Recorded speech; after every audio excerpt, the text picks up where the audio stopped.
તો કચ્છ જિલ્લાના માંડવીમાં અસહ્ય ગરમી બાદ વાતાવરણમાં પલટો આવ્યો। માંડવીના નાની, ખાખર, ફરાદી, બિદ્રા સહિત વિસ્તારોમાં વરસાદ નોંધાયો હતો।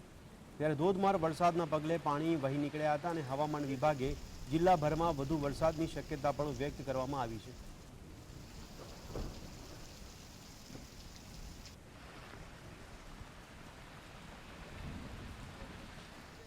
દ્વારકામાં પણ વાદળછાયું વાતાવરણ બાદ ખંભાળિયા તાલુકાના ગામડાઓમાં વરસાદ નોંધાયો હતો।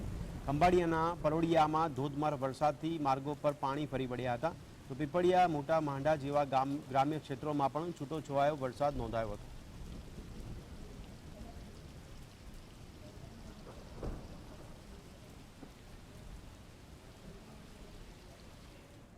તો ભાવનગરના પાલિતાણામાં પણ બપોર બાદ વાતાવરણમાં અચાનક પલટો આવ્યો। અડધો કલાક કે તેથી વધુના સમયથી ધીમી ધારે વરસાદ નોંધાયો હતો। 2 દિવસના વિરામ બાદ ફરીવાર જિલ્લામાં વરસાદી સિસ્ટમ સક્રિય થઈ છે।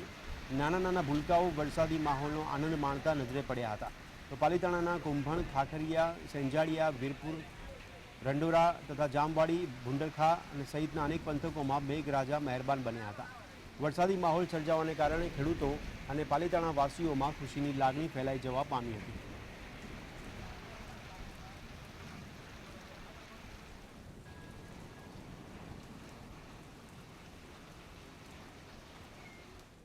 ભાવનગર શહેર અને આજુબાજુના વિસ્તારોમાં પણ વરસાદી માહોલ જામ્યો હતો। સવારથી ઝરમર વરસાદ વચ્ચે બપોરના સમયે ધોધમાર વરસાદ તૂટી પડ્યો હતો। ત્યારે ભારે વરસાદના કારણે શહેરના નીચાણવાળા વિસ્તારોમાં પાણી ભરાઈ ગયા હતા। શહેરના કુંભારવાડા, રાજકોટ હાઈવે, બોરતળાવના નાકે, ભાંગલી ગેટ, કાળિયા બીડ સહિતના નીચાણવાળા વિસ્તારોમાં પાણી ભરાઈ જવા પામ્યા હતા।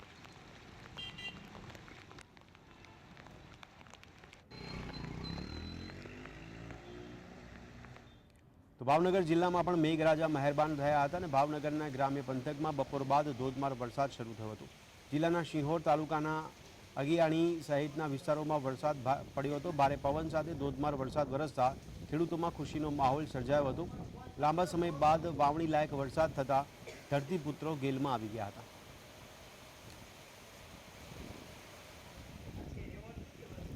તો હવામાન વિભાગની આગાહી અનુસાર રાજકોટ શહેરમાં ધીમી ધારે વરસાદ શરૂ થયો હતો।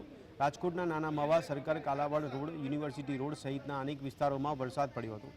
ત્યારે પશ્ચિમ રાજકોટમાં સતત બીજા દિવસે વરસાદી વાતાવરણ જોવા મળ્યું હતું।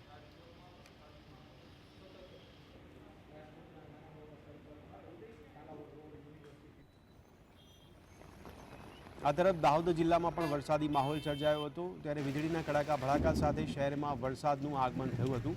પવનના સુસવાડા સાથે દાહોદ સહિત આસપાસના વિસ્તારોમાં વરસાદ પડ્યો હતો। દાહોદ, છાપરી, જાલત, રેડિયાથી તથા ગલેલિયા વાડ રહી સહિતના અનેક ગ્રામ્ય વિસ્તારોમાં ધોધમાર વરસાદ નોંધાયો।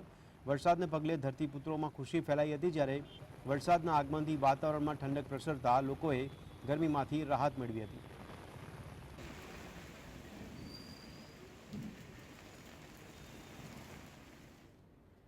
તો વડોદરાના ફતેપુરા 3 રસ્તા પર 1.5 ફૂટ જેટલા પીવાના પાણીના ફુવારા ઉછળતા જોવા મળ્યા હતા। આ પીવાના પાણીના વેડફાટના ઉત્તમ ઉદાહરણના દ્રશ્યો સામે આવ્યા છે। ત્યારે લીકેજ થતાં માર્ગો પર પાણી ફરી વળ્યું હતું। પાણીની પાઇપલાઇનમાં ભંગાણ સર્જાતા 1.5 ફૂટ જેટલા ઊંચા ફુવારા ઉછળ્યા હતા। અગાઉ પણ કેટલીક વાર શહેરમાં આવી સમસ્યા જોવા મળી છે। ત્યારે પીવાના પાણીના ભંગાણને લઈને વહીવટીતંત્ર પર સવાલ ઉઠ્યા છે। આજે વધુ એકવાર ફતેપુરા વિસ્તારમાં પાણીની લાઇનમાં લીકેજ જોવા મળતા સામાજિક કાર્યકરોએ પાલિકાના અધિકારી તેમજ કોન્ટ્રાક્ટરો સામે ગંભીર આક્ષેપો કર્યા હતા। નાગરિકોને પીવાનું ચોખ્ખું પાણી મળતું નથી, ત્યારે પાણીનો આ પ્રકારે વેડફાટ કેટલો વ્યાજબી છે?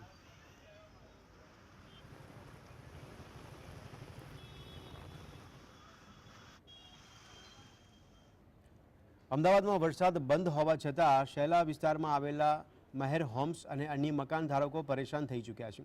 ડ્રેનેજની પાઇપલાઇનમાં ભંગાણ સર્જાતા પાણીનો રોડ અને રસ્તાઓ પર વેડફાટ થઈ રહ્યો છે। એવામાં પાણીમાંથી દુર્ગંધ અને લીલ સાથે મચ્છરોનું સામ્રાજ્ય જોવા મળી રહ્યું છે, જેના કારણે રોગચાળો ફેલાઈ જવાનો લોકોમાં ભય જોવા મળી રહ્યો છે। તો ટેક્સ ભરવા છતાં લોકો હાલાકી વેઠવા મજબૂર બન્યા છે।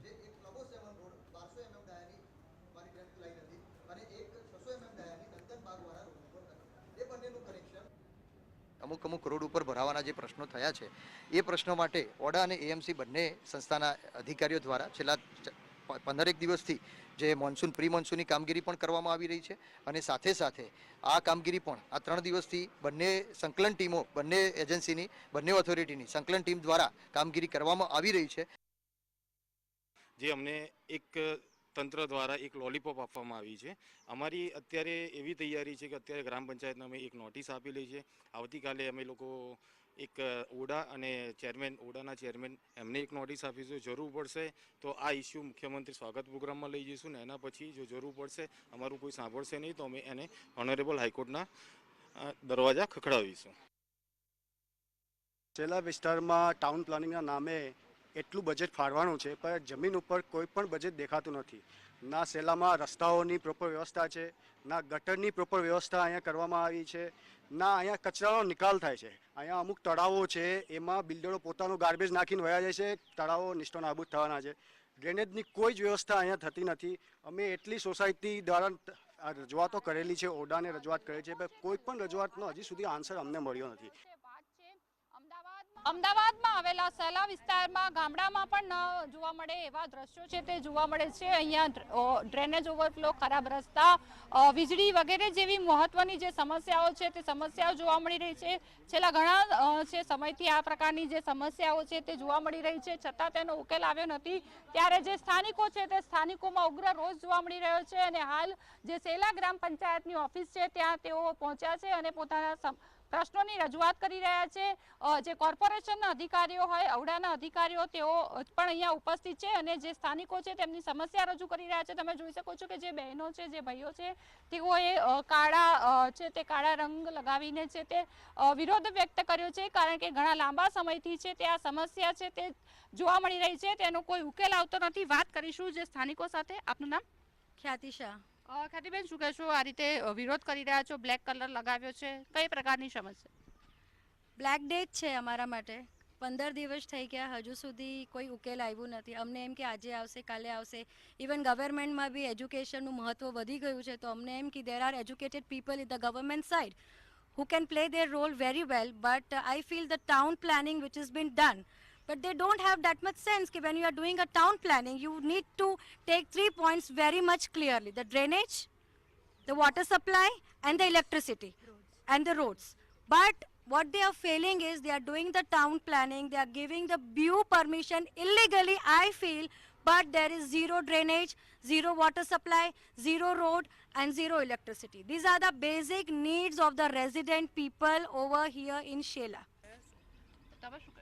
મારું આ જ કહેવું છે કે તમે ટીપી સ્કીમ જ્યારે અલર્ટ કરો એની પહેલાં આ 3 મુદ્દા તમારે ક્લિયર કરવા જોઈએ. અને જો તમારી ભૂલ થઈ છે કે તમે બીયુ પરમિશન આપી દીધી છે આ બેઝિક સવલતો વગર, ડ્રેનેજની મેઇન લાઇન વગર, તો પછી હવે તમે બિલ્ડર પર પ્રેશર આપો. અમારા એરિયામાં 4 મોટા બિલ્ડર છે. શિવાલિકવાળાનો પ્રોજેક્ટ છે, મહેર હોમ્સવાળાના પ્રોજેક્ટ છે, ટર્કોઇઝવાળાના પણ આઈ થિંક આપણા એરિયામાં પ્રોજેક્ટ છે. તમે બિલ્ડર પર આપો પ્રેશર. ખાવિશાવાળા તો આઈ થિંક સીએમના રિલેટિવ થાય છે.